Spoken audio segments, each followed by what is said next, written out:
নমস্কার বন্ধুরা, আবার একটা নতুন রেসিপি নিয়ে চলে এসেছি। শীতকালে বাঙালিদের শীত হোক আর গ্রীষ্ম প্রচুর উৎসব থাকে। আর আমরা বাঙালিরা খাদ্যরসিক, নানা রকম জিনিস খেতে ভালোবাসি। আর সেটা যদি বাড়িতে তৈরি করা যায় খুব সহজে, সেই রেসিপি তোমাদের সাথে শেয়ার করব না হতে পারে? চলো দেখে কি বুঝতে পেলে? হ্যাঁ, নুনের গুড়ে মাখা সন্দেশ তৈরি করেছি খুব সহজে। 1 লিটার দুধ গরম করে নিয়েছি। জাস্ট গরম করে নিয়ে এর মধ্যে ফুটিয়ে নেবে, ভালো করে ফুটিয়ে নিয়ে 2 ছিপি, যে ভিনিগারের ছিপিগুলো হয় সেই ছিপি, 2 ছিপি ভিনিগার নিয়ে নিয়েছি। তার সাথে আমি 4 ছিপি জল নিয়ে নিয়েছি। কোনো চামচ ছোটো বড়োর কোনো অসুবিধে নেই। সেইটাই দুধটা অল্প একটু ঠান্ডা হলে, যেটা গরম ছিল সেই থেকে হালকা একটু ঠান্ডা হলে আস্তে আস্তে এইভাবে মেশাবে আর নাড়বে। আস্তে আস্তে নাড়লে নাড়াচাড়া করতে করতে দেখবে দুধটা কেটে এসেছে। যদি এইভাবে না কাটতে পারো, মোটামুটি সবাই জানো, যদি না কাটতে পারো তাহলে গ্যাসটা একটু জেলে দেবে।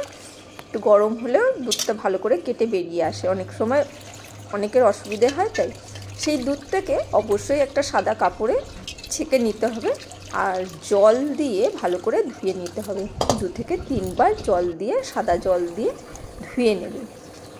তাহলে কি হবে, ভিনিগারের যে টক ভাবটা থাকবে সেটা বেরিয়ে যাবে। তারপরে সেটা ভালো করে জলটা, কাপড়টা চিপে নিংড়ে যতটা পারবে জলটা বের করে নেবে। তারপরে ছানাটার মধ্যে কিছুটা, এখন তো খেজুরের গুড় পাওয়া যাচ্ছে, সেই গুড় নিয়ে আসবে, সেই গুড় দিয়ে দিলাম কিছুটা উপর থেকে।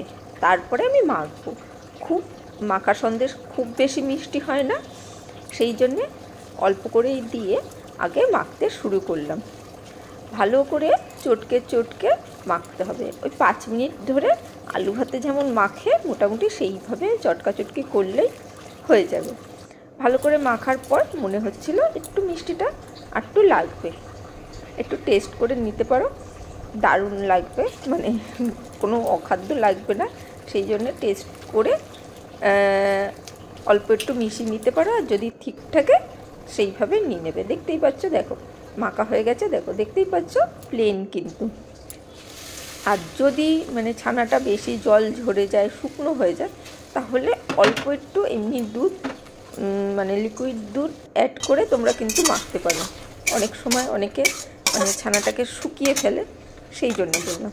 তারপরে শুকনো কড়াইতে কিছু দিইনি, সেটা দিয়ে যে সন্দেশটা মাখলাম সেটাই দিয়ে আমি ভালো করে, ছানা বলো সন্দেশ বলো যেটাই মেখেছি সেইটাকে দিয়ে মিডিয়াম ফ্লেমে নাড়াচাড়া করতে হবে সুন্দরভাবে।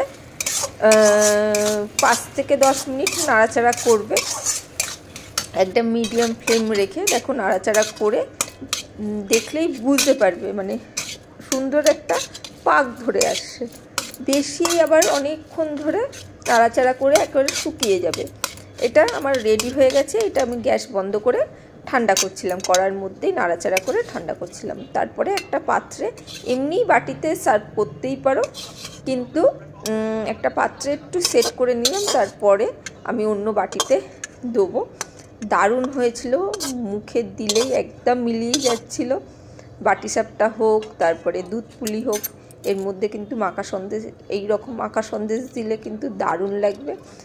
থাকবে না, অবশ্যই সেই দিনকে করে ফেলতে হবে, না হলে সবাই খেয়ে কিন্তু শেষ করে দেবে।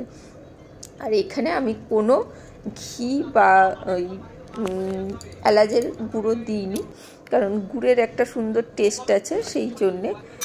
আর মাটির পাত্রে হোক, কাঁসার বাটিতে হোক সার্ভ করবে, একদম দুর্দান্ত হয়েছিল। এইভাবে অবশ্যই ট্রাই করবে, খুব ভালো লাগবে। চলো আজকের জন্য টাটা, বাই বাই, আবার দেখা হবে অন্য কোনো দিন।